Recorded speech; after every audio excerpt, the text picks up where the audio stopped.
បើមានលុយ$80,000ហើយចាំបាច់ទៅសហរដ្ឋអាមេរិកធ្វើអីទៀតបាទសួស្តីបងប្អូនអរគ្នាមួយរយៈនេះខ្ញុំបានទទួលនៅ comment ឬក៏សំណួរជាច្រើនពីបងប្អូនយើងដែលគាត់សួរថាបើមានលុយដល់តែ$80,000ហើយចាំបាច់ទៅអាមេរិកធ្វើអីទៀតបាទតាមពិតទៅសម្រាប់បងប្អូនដែលគាត់ចាប់អារម្មណ៍ឬក៏វិនិយោគទៅលើកម្មវិធី EB5 នៅសហរដ្ឋអាមេរិកដើម្បីទទួលបានសិទ្ធិនៅអចិន្ត្រៃយ៍នោះគឺគាត់មិនបានសំដៅទៅលើការចំណេញពីការវិនិយោគទេព្រោះការវិនិយោគនេះគឺមិនមានផលចំណេញដោយតែបងប្អូនទុកវិនិយោគនៅក្នុងប្រទេសរបស់យើងទេប៉ុន្តែសួរថាហេតុអីបានជាពួកគាត់នៅតែវិនិយោគទៀតគឺគាត់មានហេតុផលរបស់គាត់ជាច្រើនបាទក្នុងនោះបងប្អូនដឹងហើយថា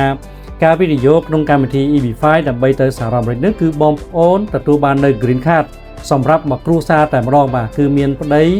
ឬក៏ប្រពន្ធអ្នកវិនិយោគព្រមទាំងកូនដែលមានអាយុក្រោម21ឆ្នាំគឺពួកគាត់បាន Green Card អាចទៅបន្តការសិក្សានៅទីនោះបានដោយ free បើសិនបើកូនគាត់នឹងរៀនឆ្នាំទី12ចុះក្រោមបាទហើយមួយទៀតគឺគាត់មានសិទ្ធិគ្រប់គ្រាន់នៅក្នុងការធ្វើការឬក៏ប្រកបអាជីវកម្មទិញហាងទិញអាជីវកម្មផ្សេងបានហើយនឹងមានសិទ្ធិចេញចូលសហរដ្ឋអាមេរិកបានដោយសេរីចំណុចទី2កម្មវិធី EB5 នេះគឺមិនទាមទារឲ្យមានsponsor ទេអត់ចាំបាច់ត្រូវមានក្រុមហ៊ុនណាមកធានាទេអញ្ចឹងគឺគាត់គ្រាន់តែវិនិយោគគាត់ទទួលបាន visa និងសិទ្ធិរស់នៅដោយផ្អែកទៅលើការវិនិយោគរបស់គាត់អត់ចាំបាច់មាន employer ណាមកធានាគាត់ទេចំណុចទី3កម្មវិធី EB5 នេះគឺអាចបត់បែនបានសម្រាប់បងប្អូនចង់ធ្វើការអីក៏បានបងប្អូនចង់ទៅរស់នៅរដ្ឋណាទីក្រុងណាក៏បានមិនមានការហាមឃាត់ទេហើយបើសិនជាបងប្អូនចង់បើកក្រុមហ៊ុនចង់វិនិយោគខ្លួនឯងផ្ទាល់ក៏បានដែរចំណុចទី4វាគឺជាកម្មវិធីមួយដែលវាជាផ្លូវ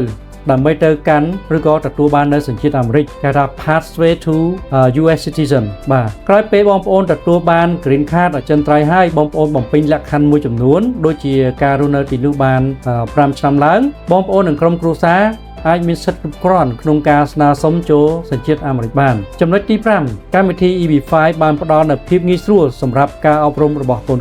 បាទកូនបងប្អូនទៅដល់ទីនោះគឺពួកគាត់អាចរៀននៅសាលារដ្ឋបានបាទហើយពួកគាត់អាចទៅរៀននៅសាកលវិទ្យាល័យបានក្នុងឋានៈជាសិស្សក្នុងស្រុកមានន័យថាគាត់បង់លុយថ្លៃសាលាដូចកូនរបស់ជនជាតិអាមេរិកផងដែរហើយមួយវិញទៀតគឺសម្រាប់តែបងប្អូនដែលគាត់មានកូនដែលមានអាយុរៀងច្រើនបាទដោយសារតែកម្មវិធីផ្សេងដូចជាកម្មវិធី EB3 តម្រូវឲ្យការរងចាំនៅក្នុងការរកការនោះអាចប្រើរយៈពេលយូរអញ្ចឹងសម្រាប់បងប្អូនមួយចំនួនដែលគាត់មានកូនគាត់អាយុច្រើនដូចជាអាយុ19ឆ្នាំ20ឆ្នាំអីចឹងគាត់ប្រឈមមុខខ្ពស់នៅក្នុងការអត់ទាន់បាទក្នុងការអត់បានទៅបើសិនជាគាត់ដាក់តាមកម្មវិធី EB3